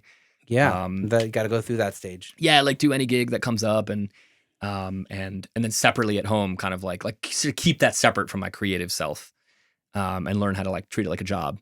I think those are I would say those are two kind of opposite but complementary things. Yeah. It's like, it's like all of our identity, but we have to also parse it out. We also have to sometimes merge it, and then sometimes unmerge it. It's very weird. Yeah, it's very weird. It's a weird. It's a weird. No one talks about this, man. It's like weird. Music's a weird world. Yeah, I mean, I think I already kind of said it in this conversation, but like just what we do with audio engineering and production and whatever, it's just that weird combination of like, am I making it like am I technically improving it, and am I also making it better? And it's just like that makes it like so difficult to like to parse, because like technically better is like, okay, is it technically better? Yes or no? Yeah. Is it suiting the song better? Yes or no? Like totally, it could be completely different. Like it's really like, this is backtracking a little bit, but I think there's like a in terms of being able to like evaluate your own art. I think that there's a or someone else's art, right, that you like have a really integral part in. It's like you just like ear fatigue. There's like spiritual ear fatigue too. You know what I mean? It's not just like I can't hear the frequency anymore because I've just like been obsessively listening to it for an hour, and it's like just blended with everything else. There's also like, it's just like I've just spent so much time with this piece of art that like I don't know, and this piece of music that like I don't know like where it's at anymore. There's a well, first of all, time is the number one. Yeah, there's like objectifier. There's this yep. So I was gonna say there's a Stephen King quote that I love where he talks about how it kind of combines a lot we were talking about like just like sheer productivity and also like being able to recognize a masterpiece and whatever. It's like I heard him once say that he'll write a novel, he'll relatively quickly, he does for a living, and then he'll put it in, he has like a drawer, like a specific drawer, I think in his desk, if I'm remembering correctly. He'll put it in his drawer, and then he'll write another novel. And then he'll go, which is insane, right? And then he'll go back. An entire novel. Yeah, like a whole novel. Yeah. And then he'll read, which I guess for him is like the equivalent of like a song or a mix for us, or like, you know what I mean? It's probably like, a bit more. Yeah, but it's like, just proportionally, it's like just how crazy good he is. How long does it take him to write a book? A few months, I think. Yeah. But it's like he'll go back and like sometimes like a year or two later, and he'll go back at the novel and then he'll edit it. And it's like someone else wrote it, right? And it's like, I've really come to believe like editing is 90% of creativity. And I think like, really? Yeah, it's like when I don't know 90%, but like, but it's like when it comes to, it's big percent, but I'll scale it back there maybe. But I think that like, I guess we need to edit these podcast episodes a bit more now. Yeah, legit, man. Just kidding. Go back and like remix all the podcasts. Yeah. No. But I think that like, in terms of being able to objectively evaluate your art, like, just like distance and time. And it's such a skill to be able to, it's like kind of funny. You have to sort of like enter a mode when you're working that's like flow. Yeah. Well, I was going to say almost the opposite of flow, that too, but like not like I suck, but like kind of like you have to be self-critical when you're working the whole time. You have to be like, this could always be better. This could always be better. This could always be better. And then you really have to learn how to not take that into when the work is done. like when you enter like either mastering or just like you have to like at some point. I would say the other way around. Same and way. like I don't know if you remember the interview with Mikko Gordon. Yeah, of course. And he was just saying like working really, really fast. It's a vibe. Interesting, yeah. You're in a flow. Yeah. You capture it, and then afterwards you check it out. Well, what did we do a good job? And it's like almost like, and also I've talked with other people about this. It's like let's finish this production and then like see if we did a good job, because like you have to see that and production then we'll go back through and to see the if end, and then no, I think you're right. I think we're saying two sides of the same coin. I think what you're talking about is more like the work. It's like when you're like the work itself is like work quickly, don't worry about it. You have to be fearless. Be done and then like recording. analyze it. Yeah, I totally agree. I think what I'm talking about is more emotional or like spiritual. It's like when you're working yourself, you kind of have to be like don't rest on my laurels. Don't think this is good enough. Like always look for, you know what I mean? Like kind of like, it's like you could be in a flow state and do that, I guess is what I'm saying. Like this is missing here. This is missing here. Like let me kind of bump this up here and like really just, you know what I mean? And then you have to learn how to step back and be like this is enough. I'm like, or is it enough? Right? Like, like this is enough. I'm enough. Like not, you have to exit like in yourself, almost like emotionally, like problem seeking mode, and learn how to like listen to it like a regular listener, kind of like, is this good?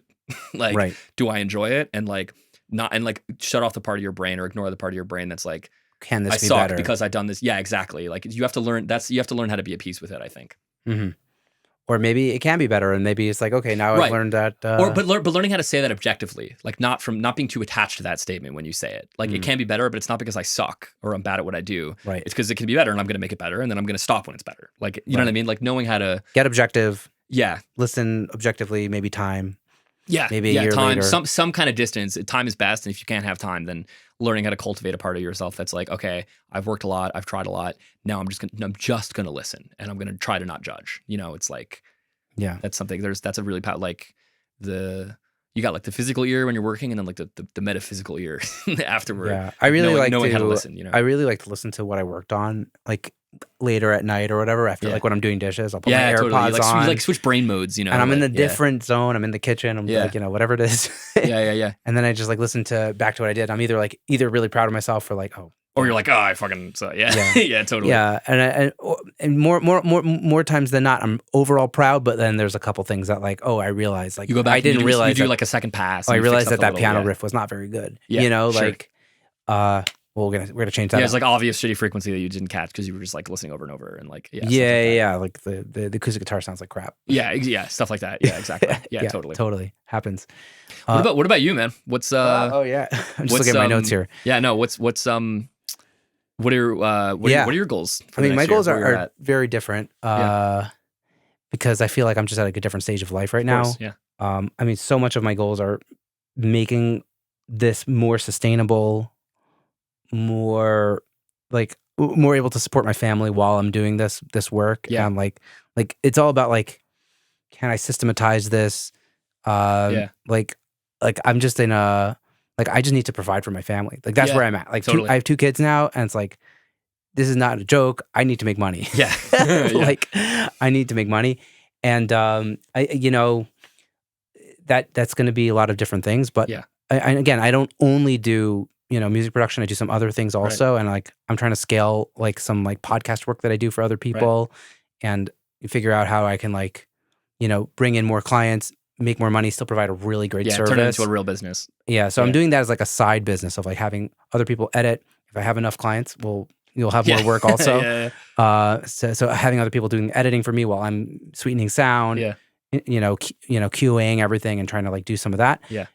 But to a point where it's scalable for me and that I don't have to spend all my time doing this kind of work, so I can also do the music work, which is really what I also have work doing and I'm passionate about on a deeper level. Yeah. So I'm kind of trying to like segment different. I've always been wearing a ton of hats. Yeah. I've never niched down to like I'm only mixing records in LA. That's never happened for me, and I don't know if that will ever happen for me. Do you want that? Do you like that? Do you like the diversity of like the chaos? I do and I don't, because I get stressed out by chaos, but I do get joy from doing a lot of things. And like I don't know if I'll be able to ever take off the bass straps. Because getting on stage still gives me so much joy. Right. And like I just did a gig with my friend. He did his first concert as like an artist. Cool. And it was just fun to like get up on stage with a band and play music. Yeah, and, I saw that clip. And mean it, and like dig into the bass and like actually like play out and be Right. But like doing 3 or 4 different things and getting like fulfilling that part, like satisfying that part of you that wants like diversity and a little bit of chaos doesn't mean you have to do 16 different things. Right. No, totally not. And I think like, also you don't have to niche down, but you also don't have to do 90. You know what I mean? Like, yeah. I mean, I think like I'm very attracted to mixing because I could suit my lifestyle a little bit better than producing. Right. Because it's more segmented. Yeah. But I don't know if I'm a better producer or mixer. And I don't know. I think. Yeah. And I don't know. Like, also depends on the genre. Like, yeah, I'm better at some like, genres in terms of producing than others, but mixing I could do more genres. Yeah. Right. Right. But like also, it's I think I'm slowly. I've said this on the air, but like I'm slowly trying to like filter out my life, so I'm doing more of the things I want to do and less of the things I don't want to do. Right. And yeah, I think I'm going to be slightly becoming more and more picky with production projects I take on because it's so emotionally. Like for me, it's some real emotional labor. I've heard you say this. Yeah, you get really attached. I get really attached, and also like I'm working with a person, and like we're bringing their creation to life. So it's like you're working with 4 artists at a time, minimum, and they're, and they're working with one producer. Right. So it's like they, you know what I mean? Like they put themselves on you. Like it's a, you know what I mean? And it's like, which that's, I've been on the other side of it too. Like it's not, there's nothing wrong with it. Yeah. And that's exactly why we go into the. Well, I love it. I love it, but like, I love my family more. Right. And so I know, and for me, it's important that I'm going to be a present dad and be around and like all these things. Yeah. And so I'm just trying to figure out how I can like sustainably keep doing what I'm doing at like a good level. And so like I want it to be good. Like if I'm working with an artist, like I want it to be like. You would be really in the room. I really want to be like I want it to be like music that I'm proud of, they're proud of. Yeah. And so I think I'm gonna slowly be a little bit more judgmental about what I take on as a production client. Yeah. And try to do more like mixing to kind of fill the gaps from other from productions I might have taken on. Yeah. And with like also like for me it's like business planning at this point. 1000%. Is it annoying for you, or is it like there's something satisfying? It's interesting. It's satisfying. I like it. It's just been hard because I've had a very tough 5 months for very good reasons. Like thank God we have like a beautiful baby daughter. Yeah. But she's been a very difficult baby. Yeah. And I don't know if the audience has noticed me getting more and more tired and loopy on the air because I think the episodes have actually been great. Yeah, they have. Thanks to the artists. Thanks to the guests. Yeah. But I'm personally getting more and more tired, and like I feel like I'm like barely holding on to the podcast in terms of like just like how much energy I have in a day. Yeah. And like so like it's just like that's been my life for the last 5 months, and like we're finally starting to figure out a routine, sending to daycare. Cool. Maybe getting a little bit more sleep at night. Yeah, like routine. Right. So I'm still kind of like swimming to the surface right now from this. Routine from is this going to hit your job and experience. your family life at the same, not at the same time, but like in different ways. Yeah, all affects everything. Yeah, like it's Yeah, like I know. Finding your routine will also happen at the same time. Right. Like I was literally telling my therapist last night that like, oh, I'm like starting to like, I feel so tired. Yeah. From like everything in life. Yeah. And like when things are more parsed, everything has their place. Like, I'm with my kids when they come home from daycare. Yeah. But they also have daycare, and then I have time to work, and I have like, like a moment to like breathe and think. Yeah. I was like, oh, I enjoy my job. Right. I didn't even realize I enjoyed my job. It's like I'm remembering now that I really like what I do. Yeah. Because it's been like I'm just barely getting in to get this done. Totally. For so long.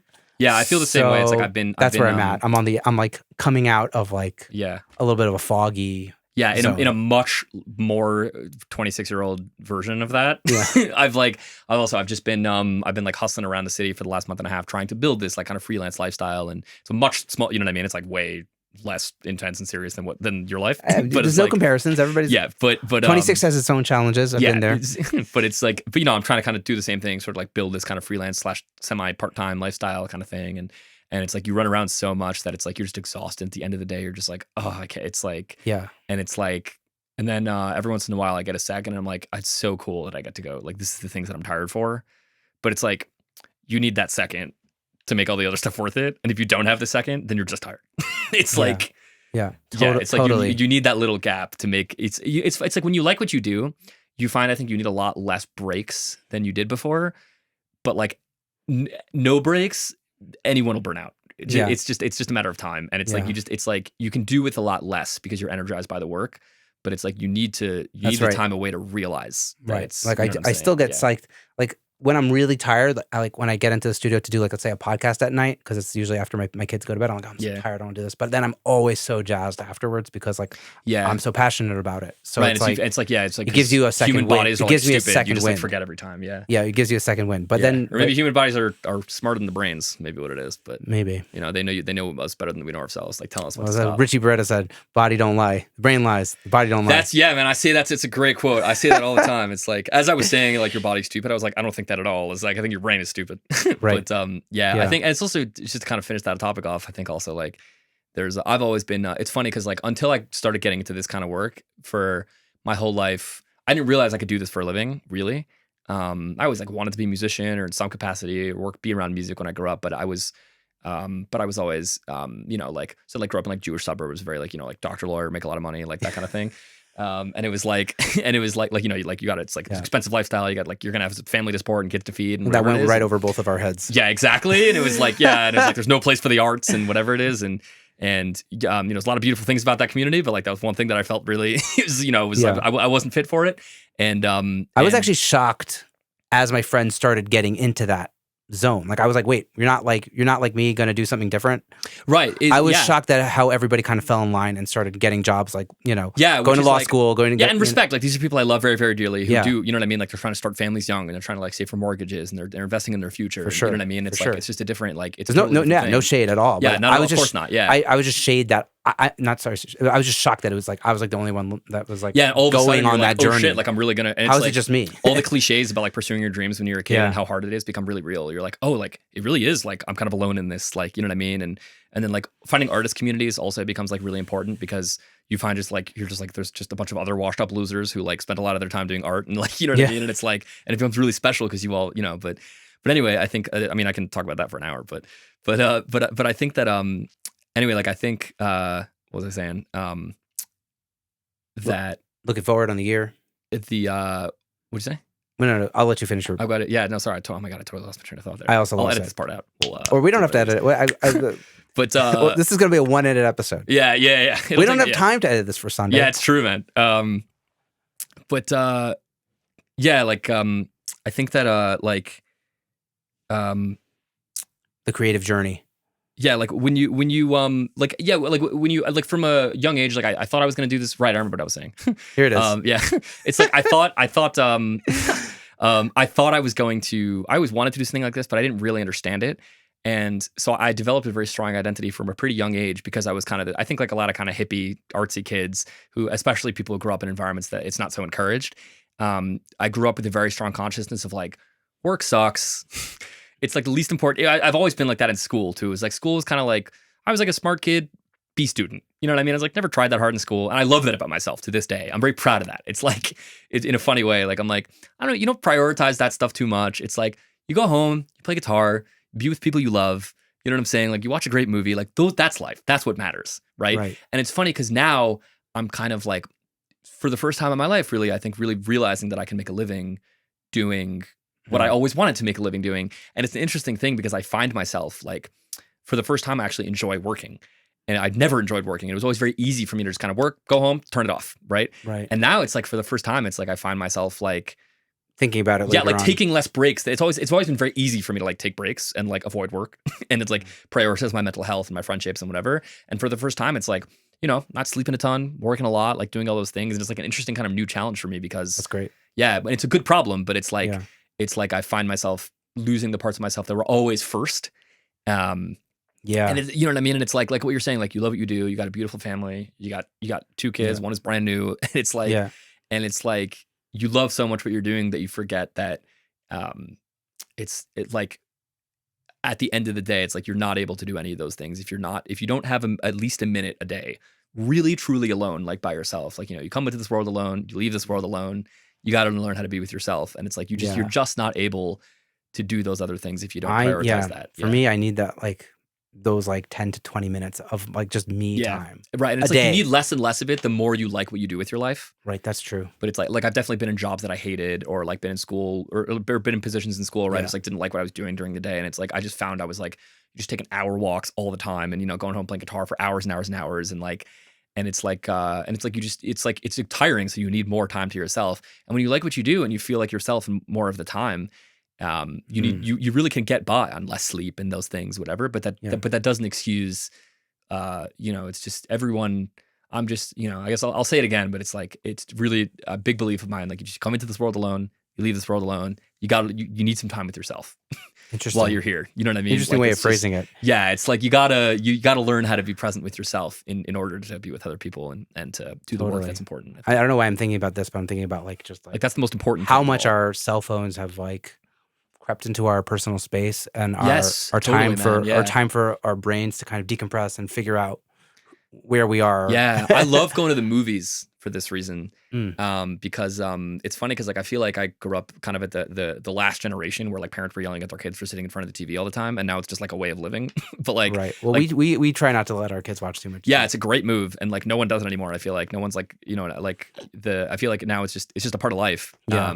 But when I was a younger kid in particular, it was definitely like stop like wasting your brain and it's funny because so I grew up with that, but I really feel like now like sometimes at the end of the day, like putting on I love going to the movies because you literally can have your phone out and it's like just being swallowed by something and like present and like alone watching something. You can't even talk to the person next to you. It's like I love going to the movies alone for that reason. You know what I mean? And it's like, and I like mixing for that reason too. Also, it's like it's such an engaging task.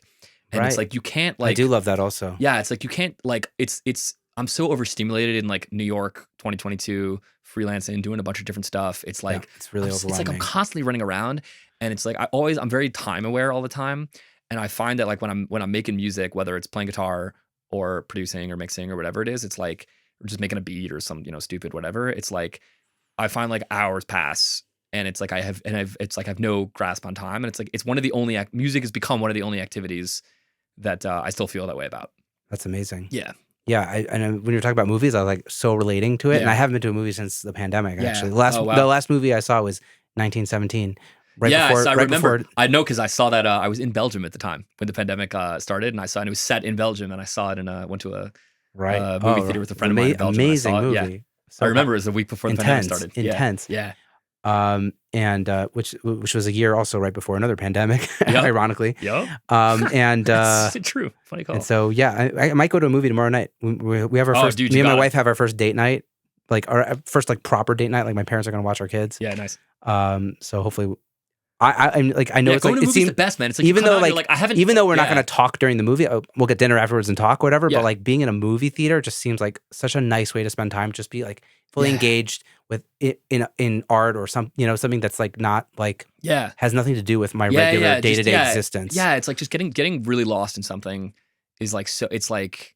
Yeah, it's such a lost art, and I think like movies are like probably less popular than they've been in the past for that reason because no one has any attention spans anymore. At least like going to the movies, but I think they're also so like I don't buy the whole conspiracy theories about like like movie theaters are like cinemas are like a dying industry because like they're definitely smaller than they've ever been, but there's always gonna like people crave that, man. It's like there's always gonna be enough of an audience that wants to like.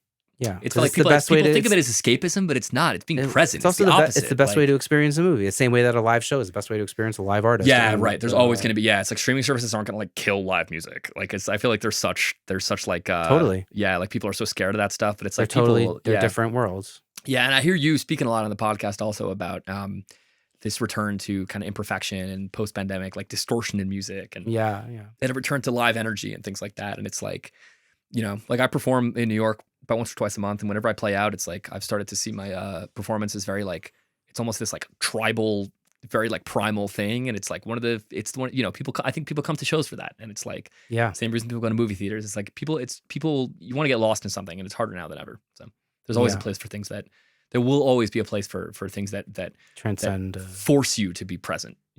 Like against your will, like you have to listen, you have to watch. Like people love that stuff. Yeah, I think it'll always be. Yeah. It's amazing.